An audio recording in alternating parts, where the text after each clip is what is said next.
Hello, everyone. If you are able to turn your cameras on, we'd love to see you. If you can't turn your cameras on, we completely understand. Welcome, everyone. This is the second session of Reimagine's three-part series, Cultivating Caregiving, which we are presenting in conjunction with the Rosalind Carter Institute for Caregiving. My name is Andrew Engel, and I lead virtual public programs at Reimagine. I live in New York City, also known as Lenapehoking, the land of the Lenni Lenape peoples, past, present, and future. During the colonial era and the early federal period, the US removed indigenous communities, but some also remained among the continuing tribal communities of this region. I acknowledge the indigenous territory where I am to remind myself that more steps are needed to undo generations of damage caused by colonialism and white supremacy. Please let us know where all of you are zooming in. We're very curious.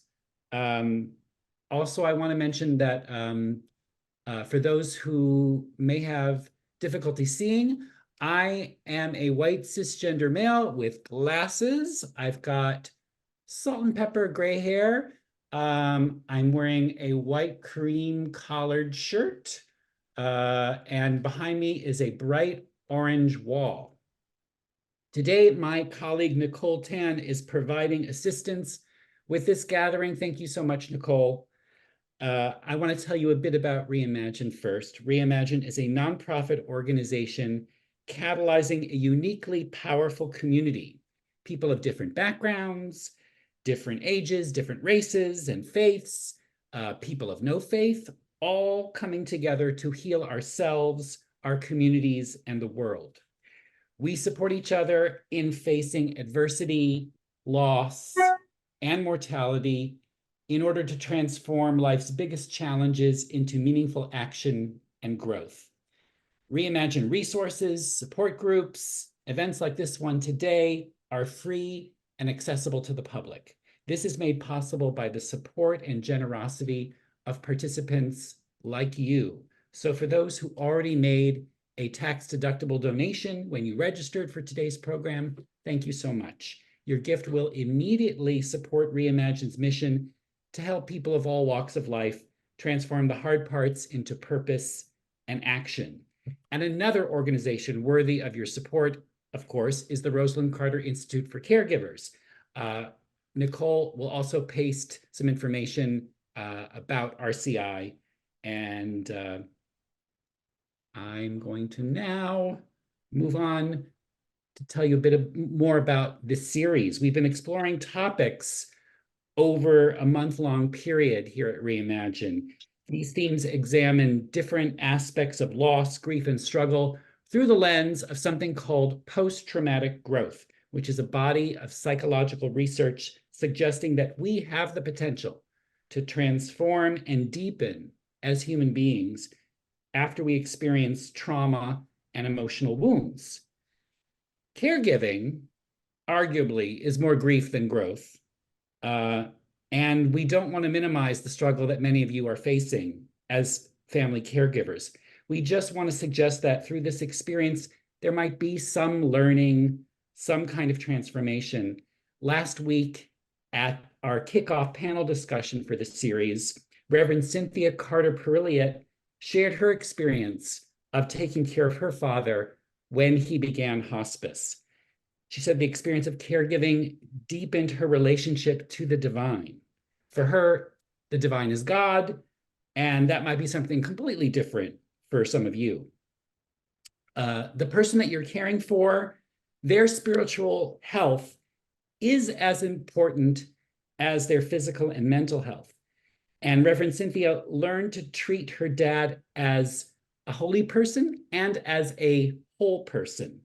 And that's how her organization trains other caregivers, her care navigators. What will you learn about the person in your care? What will you learn about yourself? And if you have the means to afford someone to give you some respite, perhaps that aide might learn something new about your person who may have a different cultural background.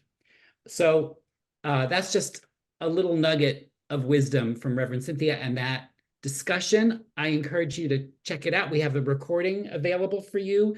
Nicole will paste that link in the chat. And please register for next week's session, which is Let's Take Action. And that is featuring Richard Louie, who some of you may know in the caregiving space as one of the most prominent spokespeople. He's an author, an MSNBC journalist, and filmmaker. Before we begin, I just want to mention a few Zoom tips. For those who wish, you can click on the CC icon at the bottom of your screen to get a live transcript of what's being said. And you can save the chat, and please use that chat, by clicking on the three dots within the chat window. And feel free to send me or Nicole a private note in the chat if you're having any difficulty. We might be able to help you. We are recording this program, and everyone who has registered for it will receive a follow-up email with the recording and resources from our speakers. Okay. I want to say a few words about our workshop leader today, who you will meet shortly. Jessica C. Guthrie is a visionary leader dedicated to reimagining how we care. As a caregiver for her mother living with Alzheimer's, Jessica has observed the challenges faced by families, particularly those caring for individuals with dementia. Through her platform, Career and Caregiving Collide, Jessica shares her insights, her pioneering ideas, and guides others in navigating the intersection of their professional careers and caregiving responsibilities. Her mission is to amplify diverse caregiving narratives and ensure that caregivers feel fully supported.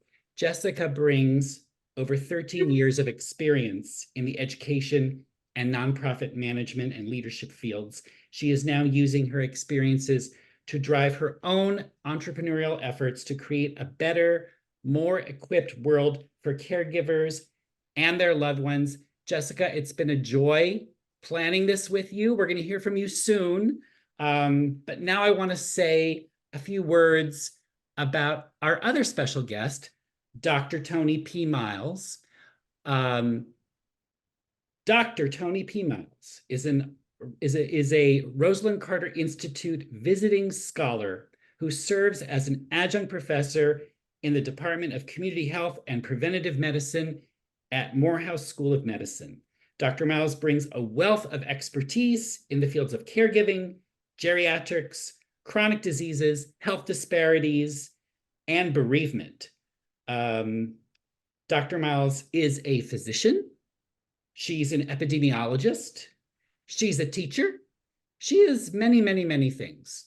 And her expertise has been recognized with fellow status in both the Gerontological Society of America and the American Association of Public Health.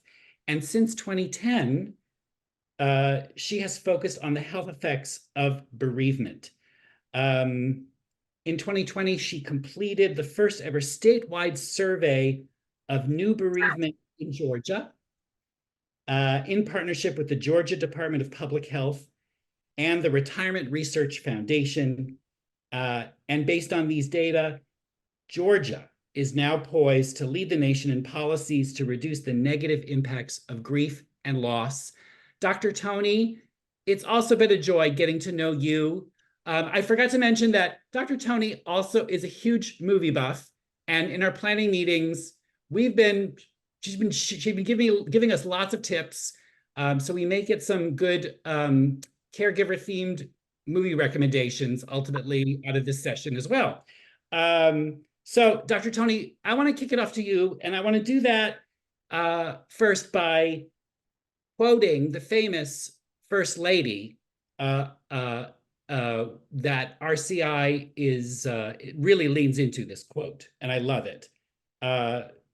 Rosalind Carter said, "There are only 4 kinds of people in the world: those who have been caregivers, those who are currently caregivers, those who will be caregivers, and those who will need caregivers. And as a way of a brief introduction, and which will be followed by some of your remarks, who are you, Tony, among the four kinds? And for folks in the audience, I encourage you to also tell us in the chat who you are. Wow, Andy, I don't know. They say never follow a better band when you're performing. Andy is the better band. Boom. Anyway, thank you for having me. I am really excited to be here. I've been watching the yak on LinkedIn about this work. Thank you all very much. So all of you who are, it says there are 42 participants out there. So for those of you who I cannot see, that's okay. But I would love to see your faces. Wow, I have 5 minutes, and so I'm just gonna prime the pump for this conversation. So he asked me, where am I in that caregiver matrix? I am a current caregiver. I have two very elderly parents who live on a farm in the northwest corner of Missouri near the Iowa border. Yes, Black people live on farms near Iowa. Okay, born and bred in Kansas, that's me. I am, I've been cared for, kind of went through an illness thing myself and was cared for by my husband, who we've been together for 50 some odd years. Same man, 50 years. Oh my God. So I 2 out of the 4, I can, definitely say that I've been a part of. And what I am really, in my role as a physician, I started to become interested in the health effects of loss and bereavement. I call it bereavement. Grief is how you feel about it. And some people are relieved, there's sadness, but you're happy that that person is no longer suffering. Bereavement is the fact of the loss. And I am starting, I see Gigi's comment in the chat box. Thank you for that. What I'm understanding is that no matter how you feel about someone, the process of them dying can injure our health in ways that we're not quite aware of. So one of the things, when I started pursuing this as a real research person, first of all, you should know, I was in medical training when HIV hit the hospitals back in the 80s. That was trauma. I was PTSD for a while when I saw COVID come back. I felt really sorry for the physicians in training because it's a hard thing to see.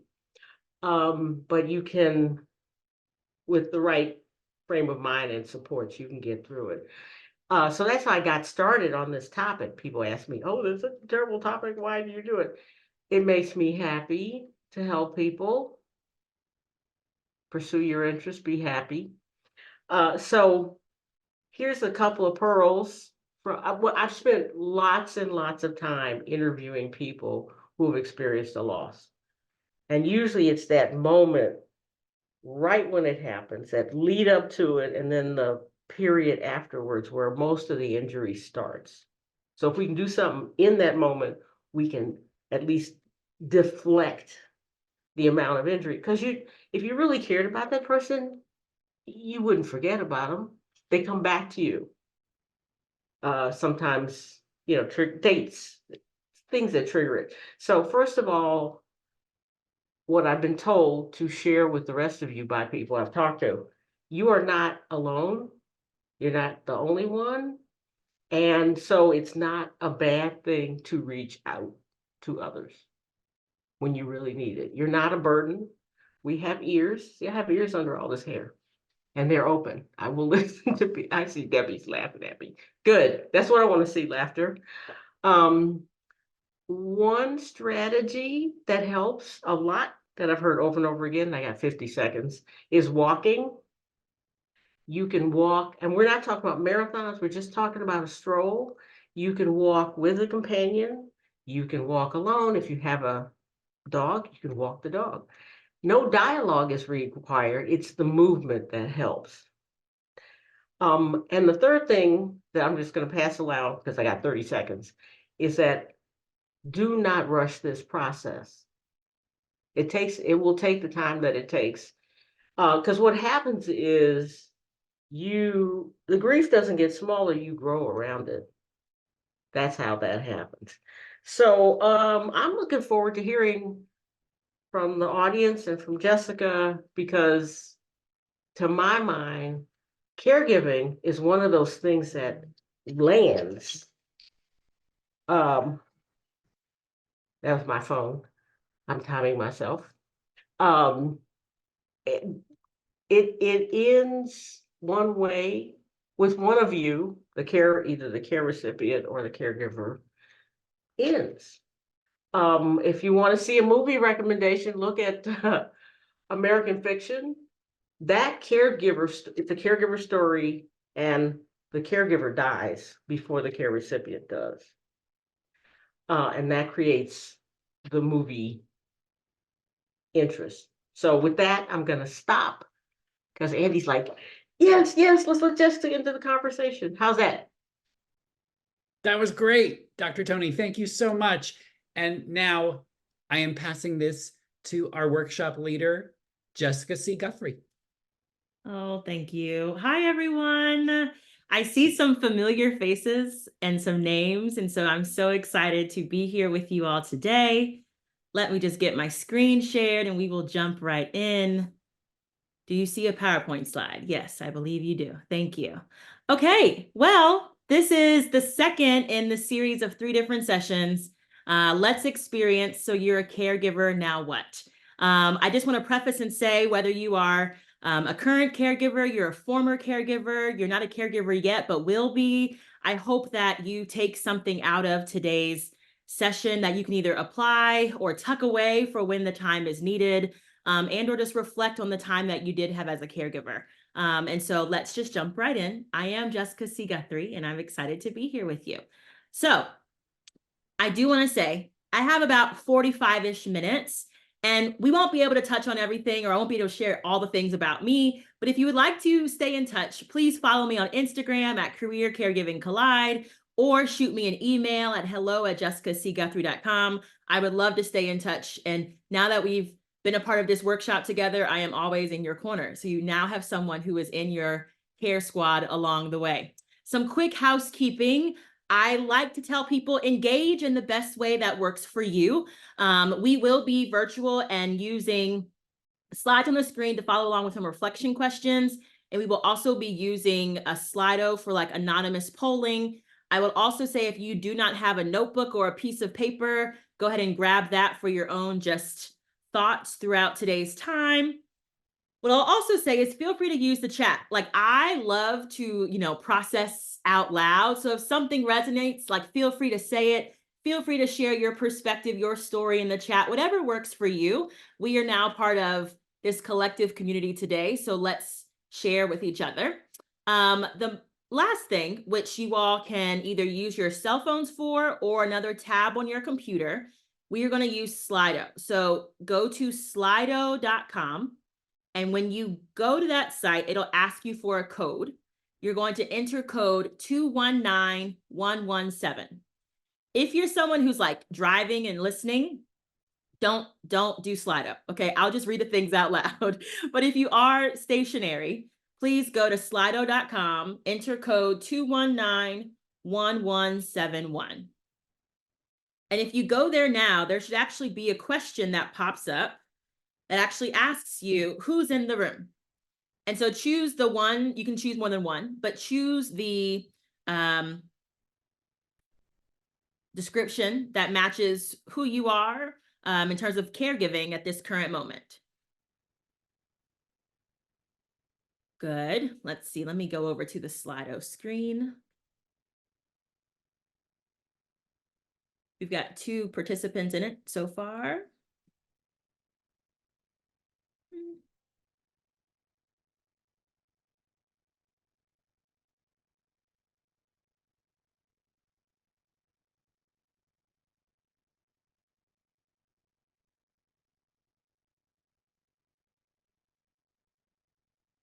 Okay, lots of parent caregivers, non-family members. You can also read this as cared for. So if your journey is over in current caring, you can also say past tense if it's not a present tense for you. I've got about 9 people. If you've just joined, go to slido.com or use the QR code on your phone and then enter the code 219-1171. I'll wait for a few more people. It looks like we've got a lot of caregivers of their parents in this space today.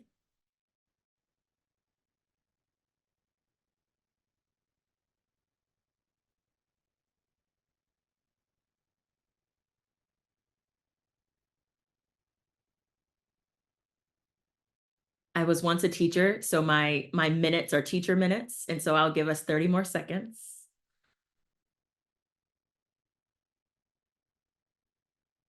Okay. So about half of the folks on today's call are caregivers of their parents or were once caregivers of their parents, followed very closely by caring for non-family members. And we've got folks who are also caring for a family member of sorts, right? A spouse or a partner. And then we've got some folks who aren't caregivers yet, but are in this space.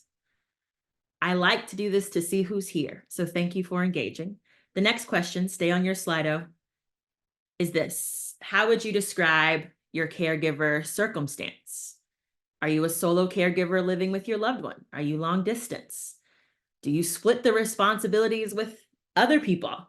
Are you a sandwich caregiver, caring for kids and the person you're caring for?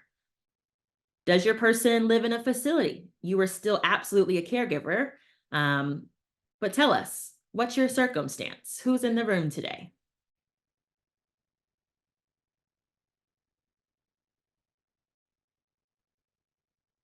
I am a part of the solo caregiver crew.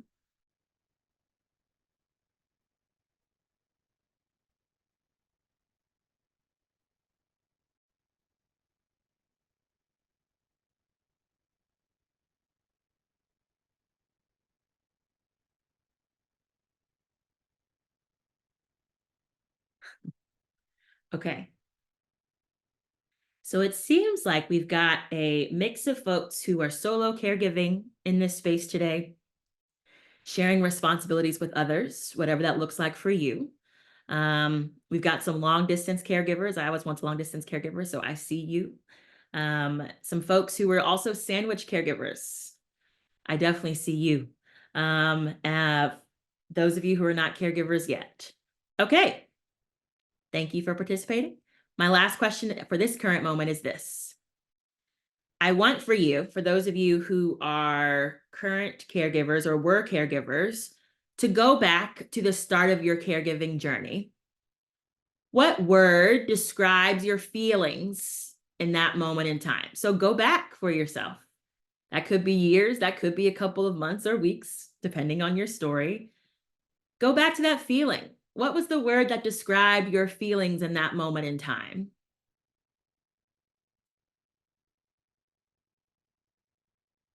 Afraid, ignorant, it begins, helplessness, enthusiastic, unsure, intense. Fear keeps coming up. That's why it's the biggest on the screen. Overwhelmed, not prepared, grateful, anxious, yep. So the word cloud represents as if the words get bigger, that means multiple of you have put that word in, right? Which means that's a common trend or connection across the folks in this space today. Scared, unprepared, overwhelmed, fear, anxious. Hopeful. Mm. Mm-hmm. Mm-hmm. Humbled, uneducated. Absolutely. Wow. I remember all of these feelings. I still have these feelings at times. I wanted us to start here because I think so often it's really easy for us to think that no one understands, no one gets us, no one knows this feeling. And clearly, by what's popping up on this Slido and this word cloud right now, is that so many of us felt this sense of fear, being scared, unprepared, anxious, overwhelmed, right? And that in this, right, we also have the opportunity to learn from each other, to grow together, and to overcome these things, not just in this workshop, but just along our journey of caregiving. And so I just want to say thank you for your vulnerability and sharing pieces of your journey with me, and kicking us off together in this way. So let's go back to my screen and get started. So I first want to say thank you. Thank you for your vulnerability and sharing your stories, but also thank you for being here today. Whether you are a caregiver, a soon-to-be caregiver, whether you have been on this journey for years and you're just starting out, to those of you who have been holding on to your experience in silence, to those of you who feel seen, those of you who feel unseen, to the caregivers who have sacrificed for your loved ones emotionally, financially, spiritually, to the caregivers holding both joy and grief, to the caregivers overwhelmed and just pushing through because that's what we're told to do, to the caregivers who said yes to being in community today. I see you. I hear you. Thank you for the ways in which you show up for your family. Thank you for all the ways in which you show up for you. You are appreciated. You are loved. You are valued. I think we take for granted sometimes when caregivers show up. And as a caregiver myself, I do not take for granted the time that you're here today. So thank you for being in community, but also thank you for caring for your person. If they haven't told you today, you truly are valued and appreciated. So who am I, this person talking to you? I am Jessica C. Guthrie. I am the daughter of Constance Mason Guthrie. I was her 39-year-old surprise. She thought she had the flu, but I was her 9-month flu. The best thing that could ever happen to her. My mother is the epitome of joy and creativity and being bold. She was an entrepreneur. She owned a hair salon for 18 years. She was traveling the world for hair shows and conferences, doing her thing. My mom is someone who is so deeply selfless and wants to make sure that she was pouring into everyone around her for them to be their best selves. My mom was an educator. She worked in special education in middle school. She gave up her career as a hair salon owner to raise me in suburban Virginia to ensure that I had the best education, the best access to opportunity, to ensure that I grew up to be the best leader and person possible. To understand my journey, you have to understand pieces of my mom. And so this is Constance Guthrie. The fall of 2014, my mother was diagnosed with early onset Alzheimer's disease. My mother was an educator in the local school system. I am an only child. I was 26 years old, living in Dallas, Texas at the time. My mother was 66 when she was diagnosed. At that time, fall 2014, I became the long distance caregiver of my mom. At the time, my mom was still fairly independent, still working and living on her own. I believed at the time, and this might resonate with some of you, that in 2014, it was my job to protect my mother's dignity. I still believe that in 2024. My mother was still working. She was still engaging with other people. And so the headline of how I very much protected her was, oh, my mom is fine. She's okay, right? My mother was losing weight, but we were buying new clothes to make sure that she still looked good, right? My mother was losing weight, so I was prepping 40 and 50 meals to make sure she was eating when I wasn't home. I was getting up at 4:30 a.m. Central Time in Texas to call my mom to make sure she was prepped and ready to go for school, to make sure she remembered the basic things so she could still show up really well. Eventually, that didn't last as very long. And it got to the point where she needed to leave her job. And so I put my mother on FMLA fall of 2016. And she was able to leave and be on leave and still receive a full paycheck, until the end of that school year when she officially retired.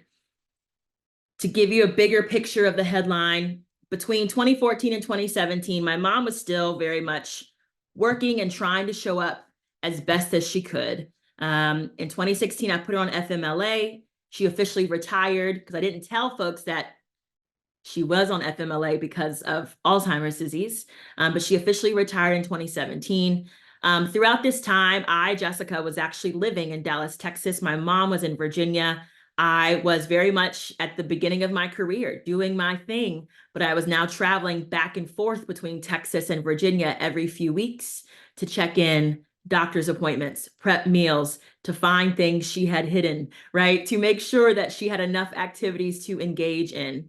March 2019, I could no longer care for my mom by leveraging Ring cameras and doorbell cameras. My mother was beginning to wander. She was beginning to bolt out the door across the street to her neighbor's house. I could no longer just rely on companion care. And so I put all my stuff in storage in Dallas, Texas, and moved back home to my childhood bedroom to be present and proximate to my mom.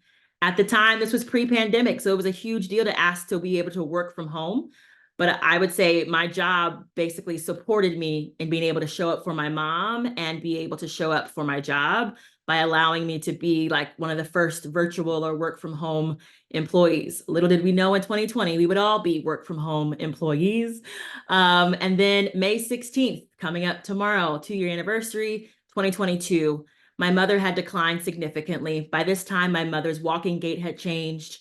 Her overall ability to engage in conversation had diminished. My mother was no longer ambulatory. She was no longer able to get herself up. She was no longer able to feed herself. She had lost a significant amount of weight. We've been in the hospital 4 different times. And because of this decline, May 16th, 2022, I put my mom onto home hospice. But the story matters because that was May 16th, 2022. Today, May 15th, 2024, my mother is still living. She is 75 years old and thriving with late-stage Alzheimer's disease. While being 7D on the fast scale, she's fully bedbound, no longer ambulatory, fully incontinent, fully dependent on me for every sip of water, every spoon of food. I am literally her lifeline. But I can tell you, as some of you said in this initial word cloud, it has been 10 years as her primary caregiver, and I am still very grateful. I am grateful to be her caregiver. I am grateful to be her daughter. I am grateful that she is still here with me. So that's a piece of my story. And even though I say that after 10 years, I am filled with gratitude, I still feel exhausted, lonely, this sense of heaviness, on high alert, right? Like what is going to go wrong today or what's going to crumble today? I wonder who Jessica could have been or would have been if this wasn't the thing that popped up in my life. There are often many days I feel unseen. You might be feeling some of these things too. And the thing that I'll say is that in this season of caregiving, it often feels like caregiving is happening to me. It's happening to us, right? There's so many things out of our control. Yet, what I can say after 10 years on this journey, in the sorrow of navigating and supporting our loved ones, there is absolutely opportunity for growth. There is absolutely space for hope and joy and connection. And that's what I hope that we tap into today.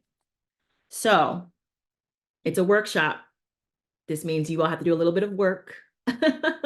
We're going to engage in a visualization exercise and some reflection. We use this all the time in coaching. It's the practice of essentially like imagining what you would want to achieve in your future, as if it were true today. It involves thinking about all the senses. What do you hear? What do you smell? What do you touch? And this allows you to get more aware of the end goal that you have in mind.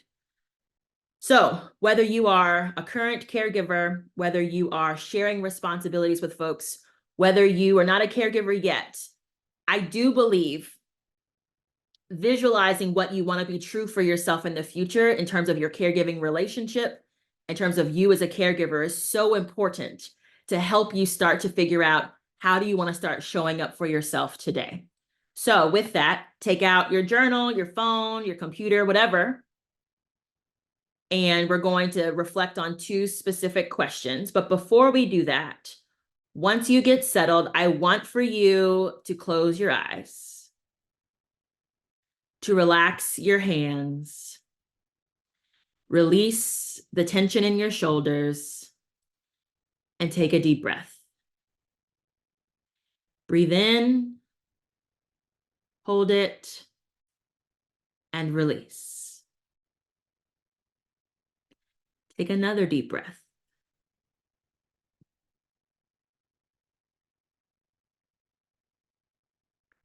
And one last one.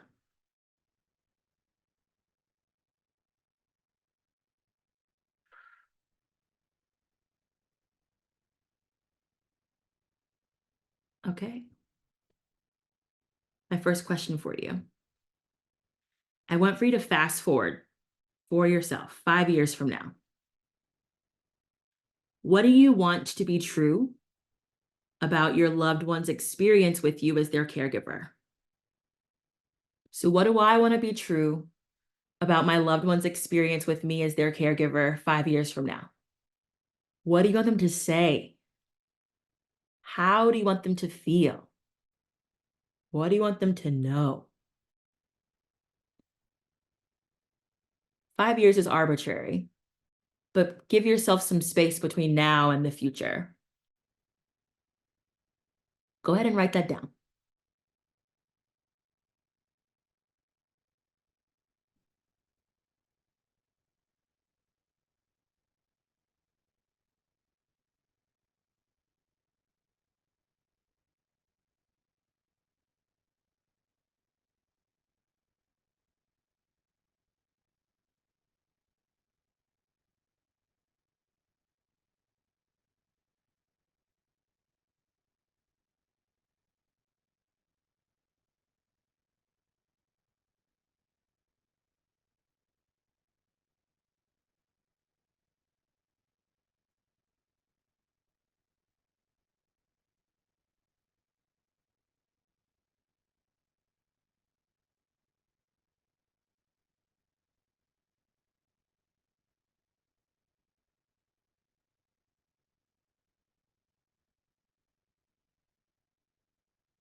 Take one more minute.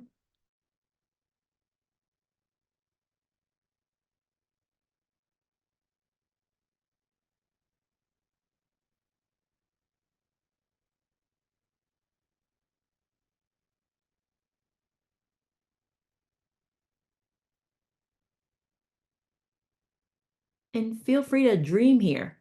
This doesn't have to be like, it's okay if it's currently not happening, right? Give yourself the space to be expansive. What do I want to be true?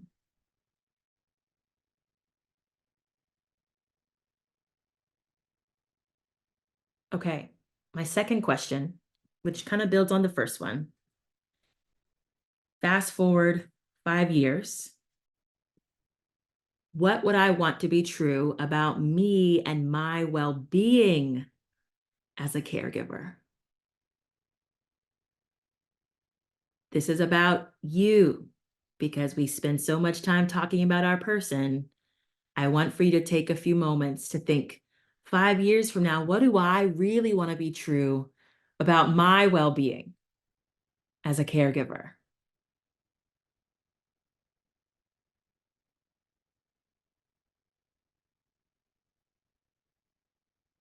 Again, be expansive.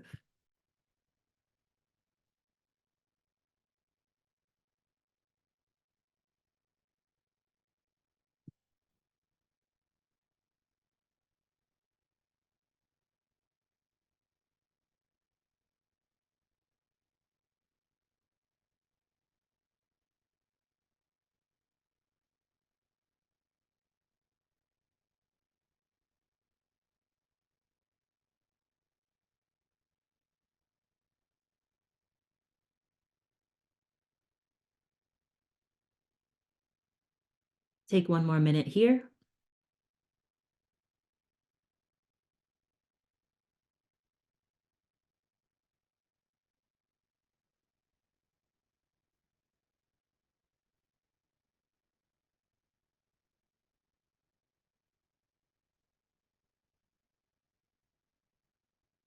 I should have had some fancy elevator music in the background. I apologize. Didn't think about that.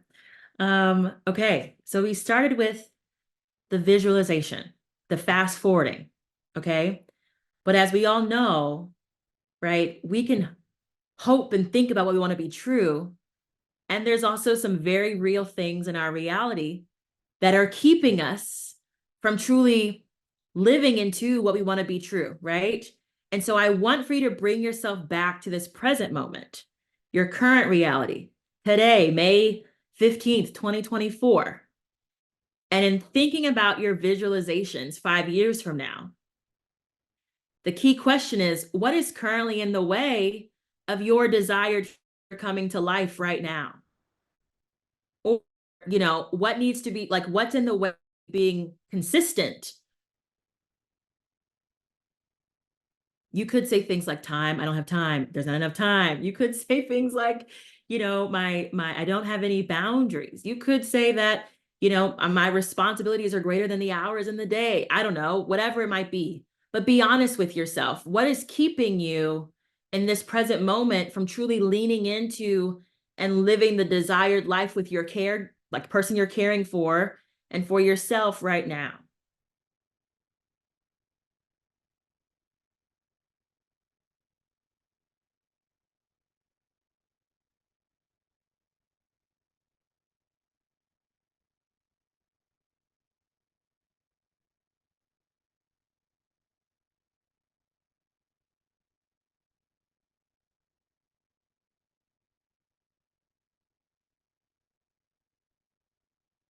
If I were doing this exercise, things that I would write for Jessica, things like, I am controlling everything. I'm doing everything. No one really knows what's happening in this journey with my mom. I would say I am burning the candle at both ends and traveling back and forth between Texas and Virginia every 10 days. I, you know, I don't have any systems or routines. And so I feel like every day is a challenge. I would also say, like, I'm not making time to eat well. I would also say, I haven't actually asked for help. I would also say, Jessica's always had it together. Of course, she's figured this out. Those are just my reflections. Maybe that resonates with you. Who knows? I'm just being honest as if I were doing this exercise with you. I wanted to start here because in order for us to make intentional changes, we have to be cognizant and aware of where we want to be and where we currently are, right? So let's go back to the Slido. Let's share, because I can guarantee you there are probably things that we've all said as barriers that are actually common. So go back to the Slido. You should see this question. You can type in, what are the barriers, or what barriers are in the way of your visualizations coming to life with your loved one and for your own well-being? Let's see where there might be some connections, some overlaps, some common experiences. What barriers are in the way of your visualizations coming to life with your loved one and your own well-being? Someone says nothing. That's awesome. Let me share this screen so you can see.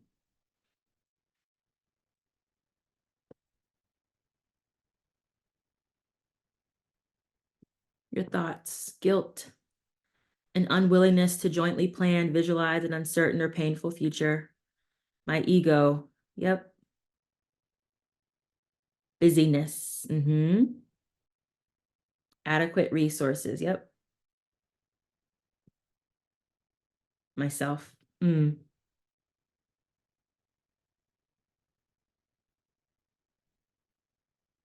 resources.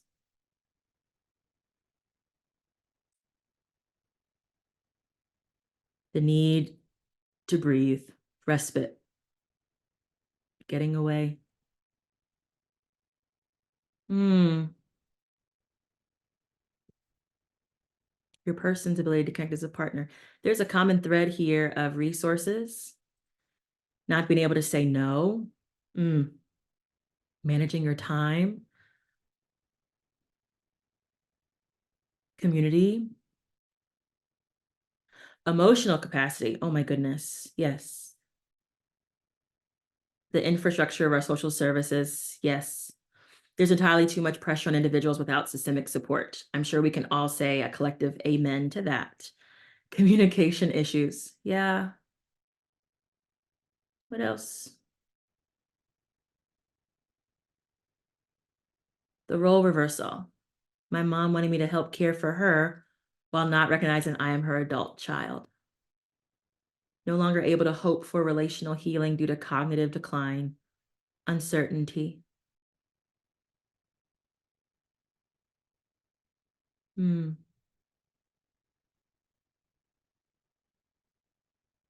Thank you all. The need to learn more and gain better understanding of the disease going forward. So you all have your own journeys, right? You're all in different places, but acknowledging that there are things in the way of like you truly showing up the way you desire with your loved one, and even thinking about your own well-being in the future. It's important to acknowledge the barriers so that we can like address them as best as we can and or work around them. Some things we can control, some things we can't. But I want to call out some commonalities here of like needing support, needing of resources, right? Feeling alone and isolated, having to navigate, the uncertainty of whatever disease you're navigating. This need for space and respite, rest, right? A sense of fear, right? So, we all have different caregiving journeys, but acknowledging that like, there's so many common threads for our own experiences in this space of what might be holding us back. And so I just want to say thank you again for being vulnerable and sharing what might be in your way. And so let's talk about how we overcome some of these things that are in our way.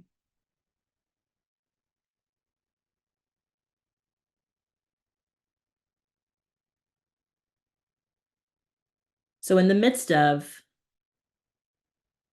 the things that are potentially holding us back from our visualized futures, how do we get there? What I will say, cultivating joy, growth, and connection is possible.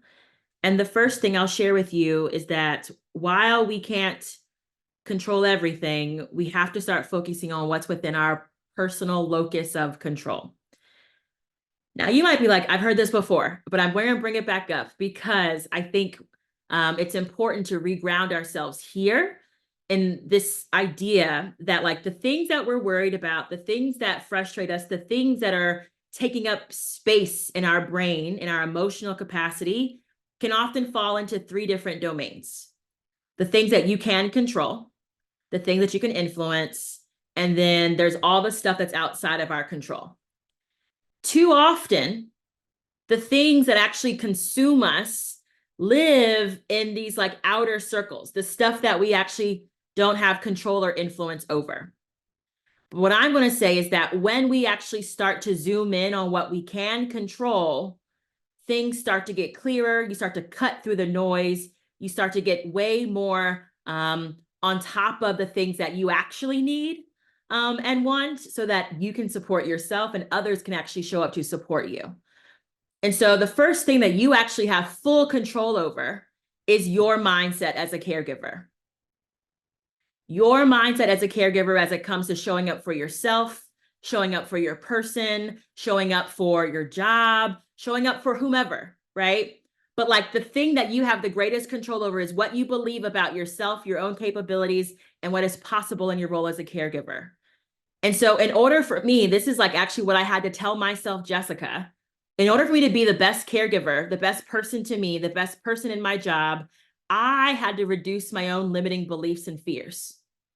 Like I have to tell myself, I am capable, I am competent, I can navigate this disease, even though I don't know anything about it, right? I am deserving and qualified. I was still working a full-time job. And so I had to say, like, Jessica, just because you're a caregiver does not mean that I'm no longer deserving of promotions and opportunities. I am highly qualified and capable of doing those things.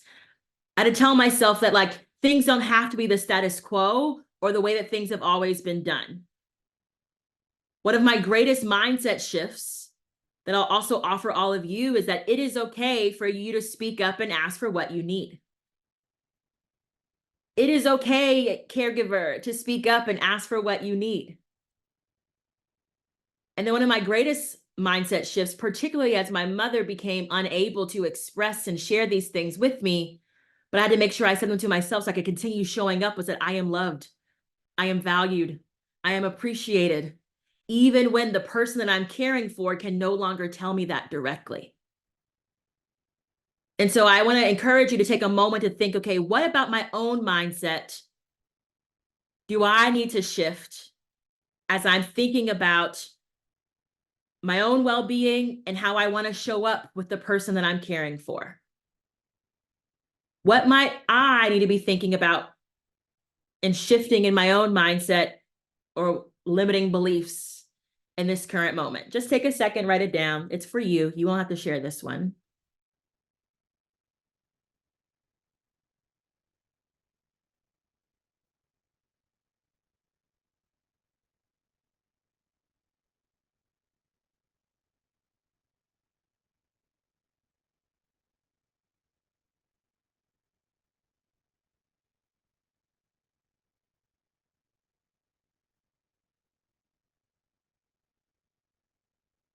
Okay. So some considerations as you work towards your visualized future. Some of these things you're like, I already do them. I got it. I just got to do it, right? Okay, cool. Some of you might be like, oh my gosh, I never thought of that. Some of you might be saying, I actually just need to sit down and think about this for myself. Wherever you are, my hope is that you can take something from these next few slides. But what I'm going to also share is that this isn't a comprehensive list. There's probably many other things you could be considering.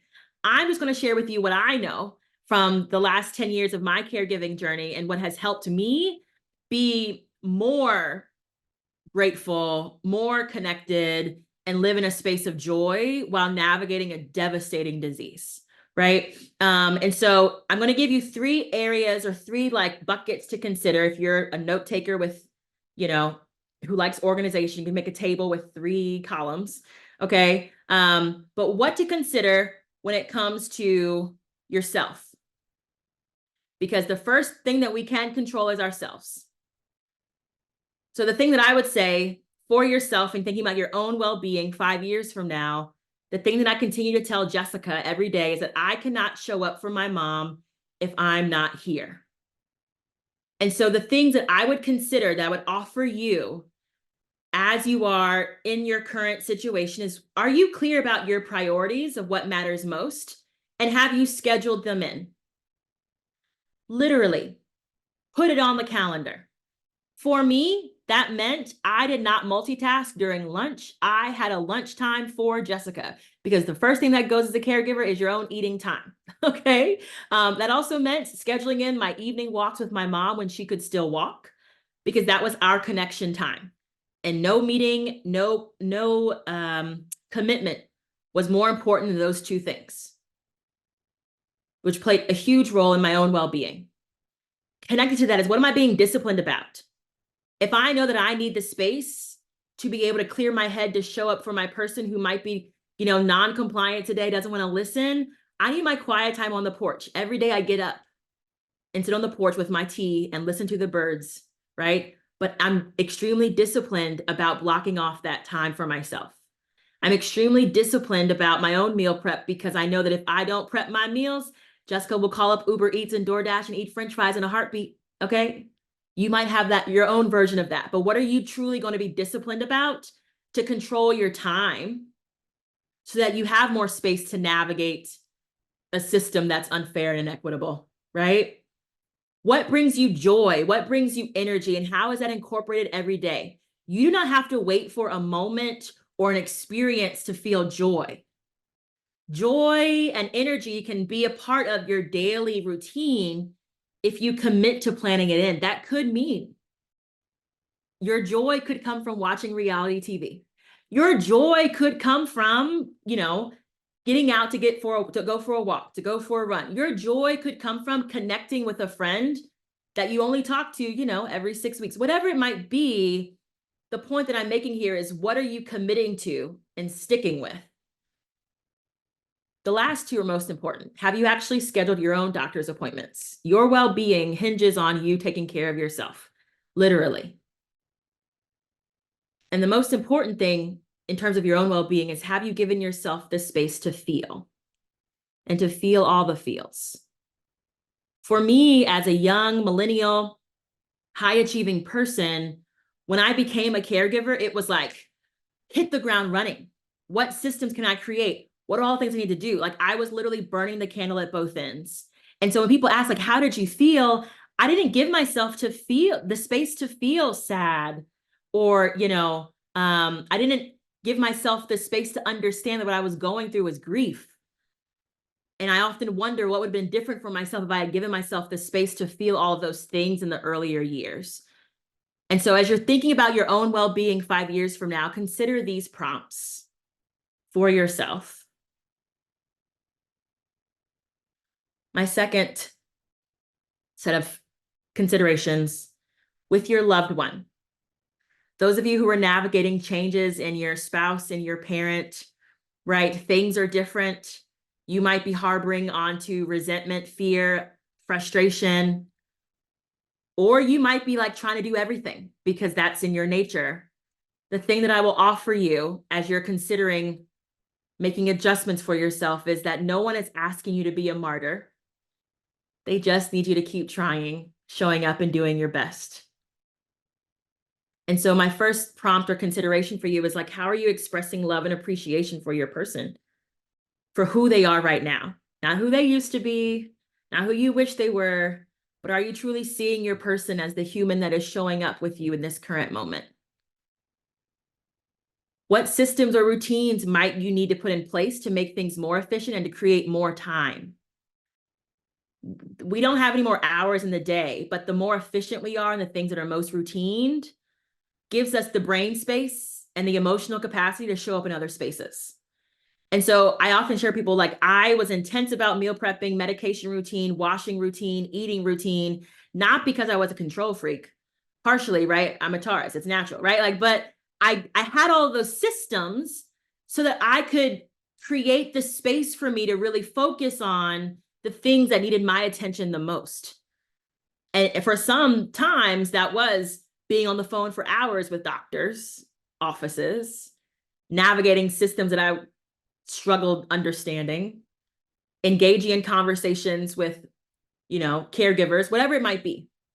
So thinking about, like, what do you need in place so that you can show up best for your loved one and do the things that are most important for you to be spending your energy on. I think the other thing that's important to name is, like, are we choosing to live in the moment and be present? After the last 10 years, I probably didn't get really present with my mom until the last 2, when I thought she was going to die. I spent so much time trying to do everything that I didn't sit down and slow down and get present with her till I thought it was over. But the thing that I'll tell you is that the moment that I got present and slowed down and sat next to my mom, I'm sorry, and truly spent time with her, everything else got easier.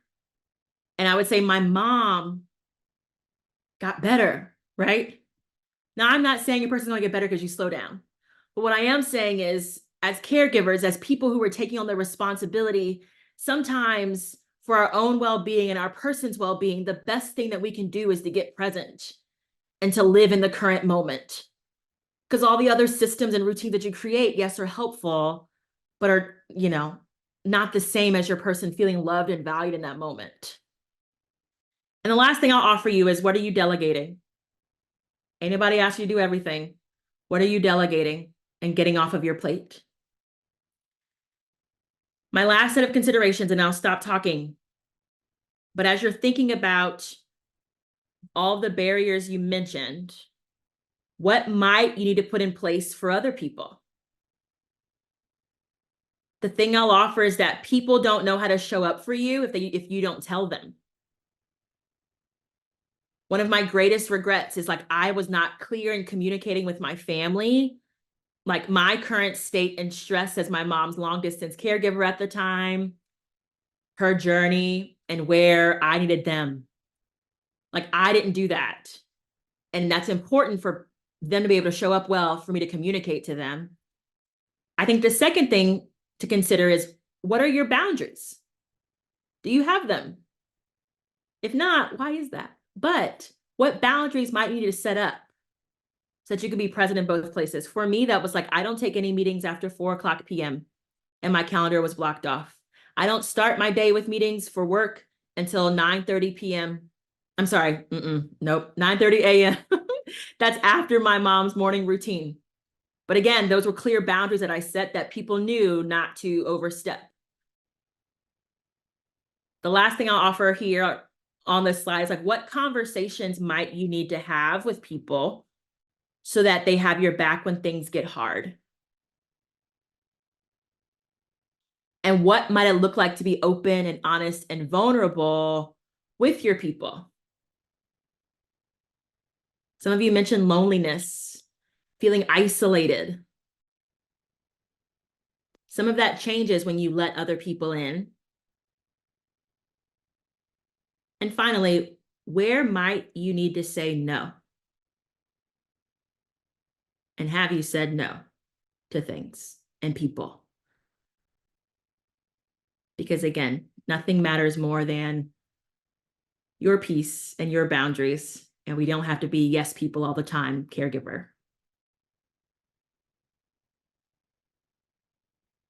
So I'll offer this. Cultivating your growth requires baby steps. You don't have to overhaul everything today, and you won't, because that creates more stress. But I'll say is commit to yourself. Recognize how you want your loved one to feel. Hold yourself accountable and hold others accountable to the vision that you have for your own well-being and your relationship with your person. That's absolutely important for you to be able to reach the vision that you have for the next 5 years and beyond. But regardless, is that like caring for yourself, caring for your well-being, caring for your person requires intentional effort each and every day. You have to make the choice for things to be different. Things aren't going to change on their own. And so let's just close out hearing from you all. Given what we covered today in your own reflections, what might be your immediate next steps? For some of you, that could be, I need to have some conversations. I need to set some boundaries. I need to check my own mindset.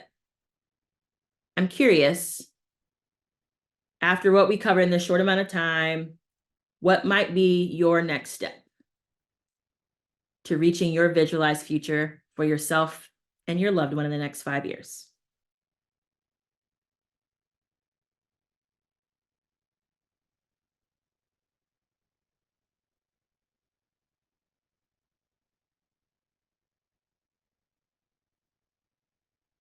Thank you.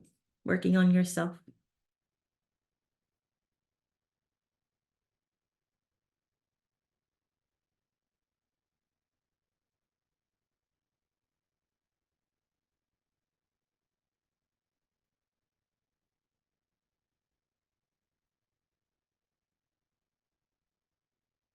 On purpose, focus time to think and dream, engage with outside interests. I need to focus on delegating and work hard on finding respite, giving myself, yes, you matter here. Make a plan, yes.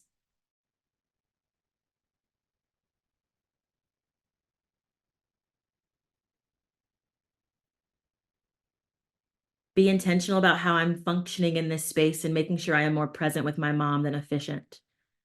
Make a plan, yes.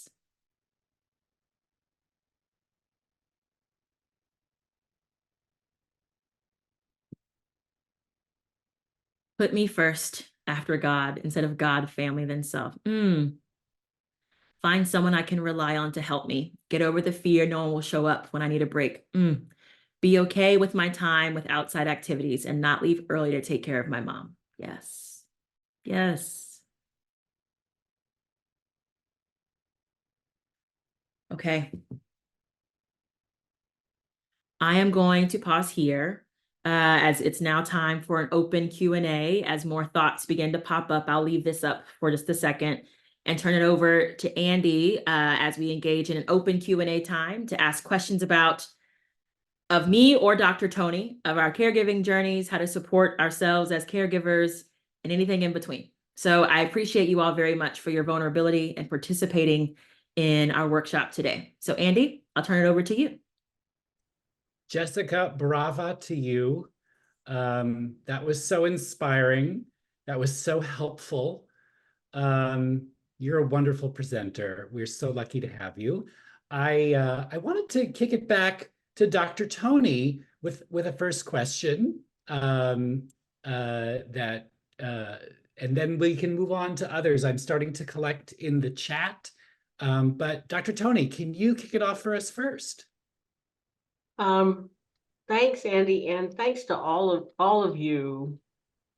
Every time I listen to people who are doing this, I learn something, and I've had many conversations since 2012, believe it or not, on these topics. So one of the things, one of you has been asking some really tough questions about medical noncompliance, anticipatory grief. These are all things that lots of people are reluctant to even contemplate. And it's tough. I mean, I'm listening to Jessica. My daughter's name is Jessica, so every time I hear her talk, it's like, oh my God. But I will tell you, the greatest gift anyone can give you as a caregiver is a playbook for what works for them. But that requires anticipation of outcomes that nobody wants. But the most effective, I'm going to give you a little lecture first, and then I'll ask people to talk. The most effective bereavement care you can receive is that playbook. I don't know if I shared this with the group. I know I've talked to Andy and Jessica about it. When my mother-in-law died, who after a number of years, she had already prepared everything for us.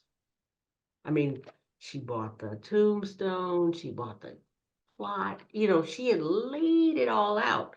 And so my husband, who was the last of his family, basically, was able to navigate this period with a guide. So because the worst thing that can happen to you as a caregiver is guilt at the end. I didn't do enough. I didn't, you can guilt yourself into the next universe if you want to. But not having that guilt and having other people around you say, we knew what she wanted and you did it, is the best.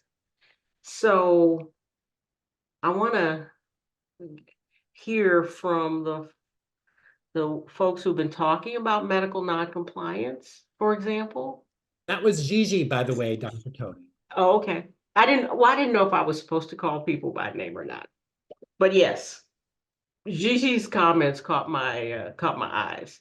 So talk to me. I'm Fraser Crane and I'm listening. You guys remember that. Or you can write a little note if you're afraid to.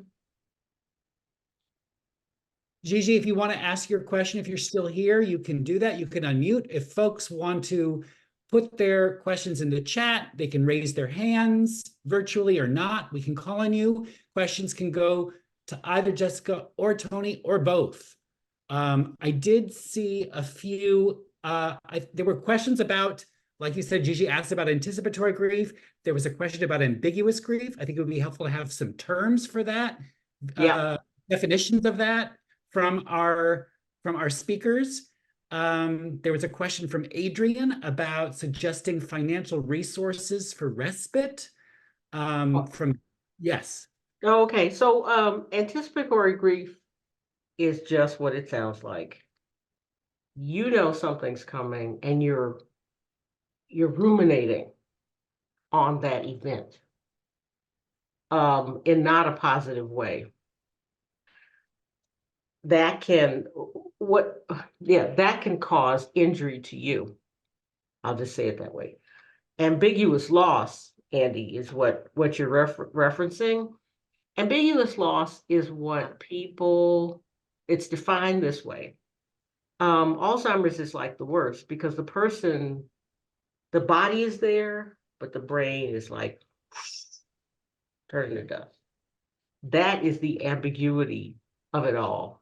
The things that person used to be and do is what causes the distress for the caregiver. So those are two things. What else did you want me to? Oh, Yeah. I figured out my mute button. I couldn't unmute because we're being recorded. So sorry about that.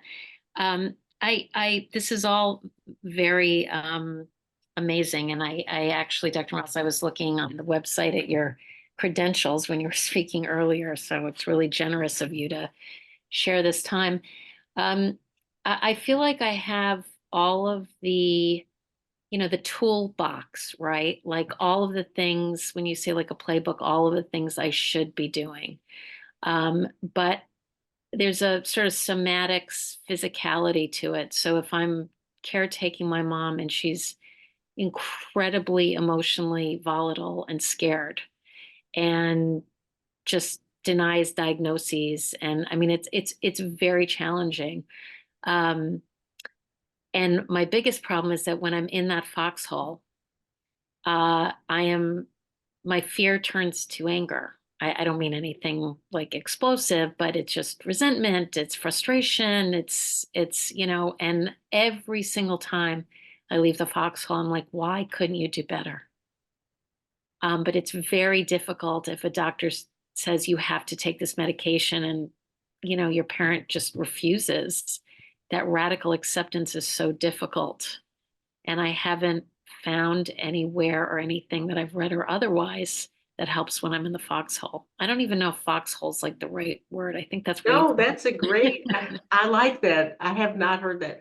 Just you like that It's formulation. it's not a war. I should say it's a bomb shelter. I don't feel like I'm fighting her. I feel like or a tornado it's shelter. exactly, it's a shelter of some kind, Because I'm from Kansas, I know all about tornadoes.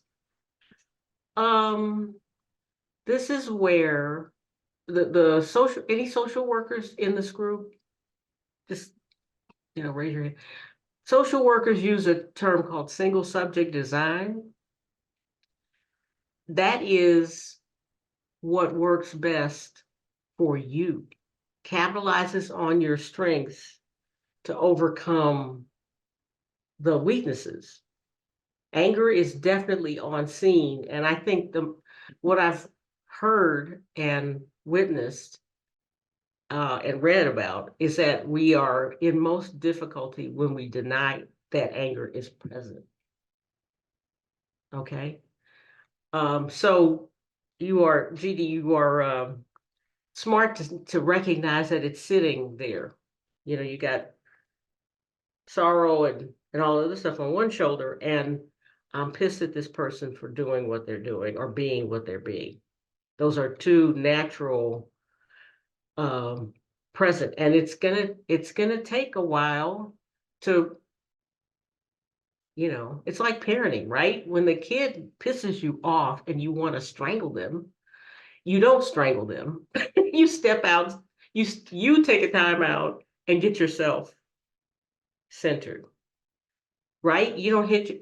Now, how many of you are hitters? Some people think that's the way you raise children. It's not. I'm going to tell you, it comes back to bite you when they're at this stage.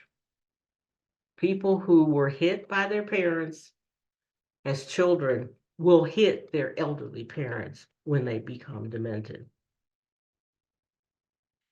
I know a lot of terrible stuff that can be contended with, but you got to recognize it's terrible. Gigi, am I getting where you want to go? Um, I don't really, the comparison with a problem child to me would be more like if one had a child who was abusing drugs, right? And their actions could result in death. Yeah, There's well, a that is desperation in right. medical noncompliance that's not as much. If it was just the emotionality, then I could just, but to know that she's making a decision and it's hers, right? Right. Autonomy, I get it. But that's the thing I struggle with, that I can't seem to find a place to perch. Yeah. Well, I mean, it's hard, but I mean, one of the things that gives me, I'm a different person, right? I'm older and I'm a doctor, right? But I do believe we, as we become adults, we have a choice that we can make. Other people may not like those choices. If we don't want to take a medicine, we don't. We don't have to, but we have to live with the consequences of it. But we have choices. And right up at one of the things we learned in geriatrics is that even people with moderately severe dementia can make choices, can be engaged in the conversation about what's happening. So if someone tells you, I don't want to take this medicine, that is their choice. It's different when you're taking care of a child who has equally complex and chronic condition. But with your older adult family members, if they don't want to take that medicine, they shouldn't have to. It Gigi, how really, does that sound to you? yeah, that's exactly right. It Thank you, really Dr. Bodie, and thank you, Gigi. Jessica, there was a question in the chat about PTSD and caregivers, and I'm curious, based on your interactions with others over the years, how does this come up? And I'm just curious on your reflections on this. There was a question about stats and research, but I just also want to know about what you've heard in the field, let's say. So let me see if I understand. What if you're asking me, do people have residual emotional injury after a period of caregiving? And the answer is absolutely yes. Especially if they feel isolated, unsupported. Um, there's a rage that goes with that. That is really, really difficult. First of all, you got to admit that you felt isolated. Then the rage is like fueled by guilt. Well, because I was alone and I didn't have supports, did I really do everything I could have done? I mean, those two travel hand in hand. And so really becoming comfortable, I mean comfortable with the idea that you've done what you could. All right, Lanny's putting, we'll get to you, Lanny, I promise. But that you're comfortable, that you can be comfortable with people making mistakes. I mean, and I pull from child rearing. There's a period of time when children seem to be willfully disobedient, but it's because their frontal lobes haven't developed. People with dementia will have that kind of behavior because their frontal lobe is injured. Can So, I? yes, go ahead. This is Debbie. So I'm the one that actually put that out there, Okay, and I lead the caregiver chapter at our company. right. And I've experienced, so what I was referring to was more um, situations that happened. For instance, when my husband was diagnosed with his incurable autoimmune disease, the day he came down, he was never sick. He never took off of work. He was coming home midday. And I'm like, why is he driving down the driveway? I work from home. And I saw his truck coming down the driveway. And when he came in, he was sent home and he looked awful. And within 2 or 3 days, we were at the hospital. He was diagnosed with his disease. And so I've learned how to cope with it better, but it was my realization when I realized PTSD exists for caregivers was years later. He's in remission, he's doing well, he's on his way home from work, and it's midday, and I see the truck coming down the driveway, and I literally met him at the door, and I had a panic inside of me. What's wrong? He's like, why does something have to be wrong? And so I had explained to him that I relived that in that moment, that my mind went straight there. And that's when I realized PTSD was actually a real thing for caregivers. Thank you Yeah. for sharing that. Can I just offer a affirmation as a current caregiver of my mom too, of that idea of PTSD while still being a caregiver? And so we've been on this journey for 10 years, and there are moments even now where I will hear the sound of a Ring camera. You all know if you have Rings or like other, doorbell devices, and my heart literally skips a beat. And I think like, what's going on? And it's because I vividly remember when my mom would open the door every 5 minutes to wander across the street or to go into the yard. And it is a really salient time as a dementia caregiver when you reach that wandering stage.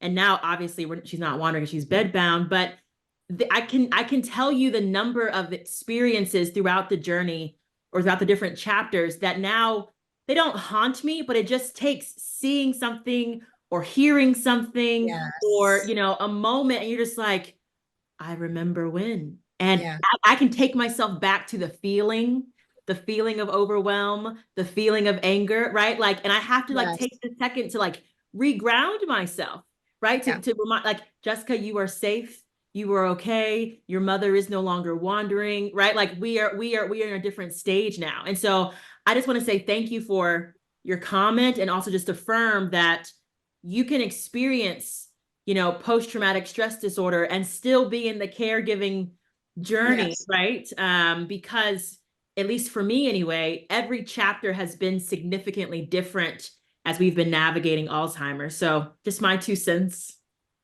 Thank you. Folks, we need to wrap up soon. And I'm so sorry we don't have more time with all of you. I would love more time with Jessica C. Guthrie and Dr. Tony Miles, who have been wonderful teachers and facilitators for us. So please, let's give a round of applause to both of them. Thank you. And Jessica, I'm so glad as part of your presentation, you mentioned the idea of taking these steps. We're going to do more of that next Wednesday. For our third and final session, Let's Take Action. I think it's going to be an opportunity for some of you to have some accountability for some of what you've dreamt up today. We'll be hosting breakout sessions for you to take those small, sweet steps.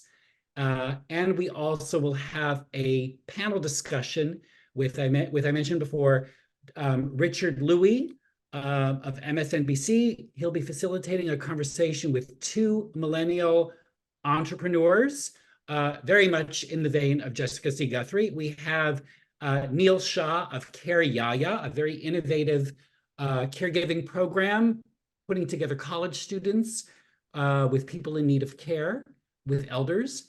And we have Jessica Magloria of Guaranteed, who founded this company to support family members who are in hospice and need more navigation. So I hope you'll sign up for that. You will get a follow-up email with some resources, along with a recording of this event. Any final words for us, Dr. Tony and Jessica? I'll just say one quick thing. Give yourself time, because you don't know. This is like a baseball game. You don't know when it's going to end. It's an inning, take a 7th inning stretch. I mean, I think too many people get fried by the idea, well, it started, it's going to end. Well, but you don't know when. I've talked to caregivers who've done it for 10 years, and I've talked to ones who did it for 30 years. And they can reflect back, but when you're in the moment, I think Jessica's spot on when she says, be in the moment. So there. My only last words are, you're doing a great job. You're doing the very best you can with the information that you have. And every single day is a chance to get up and try again. And so I hope that in the midst of whatever you are navigating, whomever you're navigating it with, right, you slow down, you see yourself as a human that is doing the very best you can. And just know that you aren't alone in navigating this, even when it feels the loneliest. And so just again, thank you for being here and being present and taking care of your person. Thank you both. Take good care, caregivers. Hope to see you next Wednesday.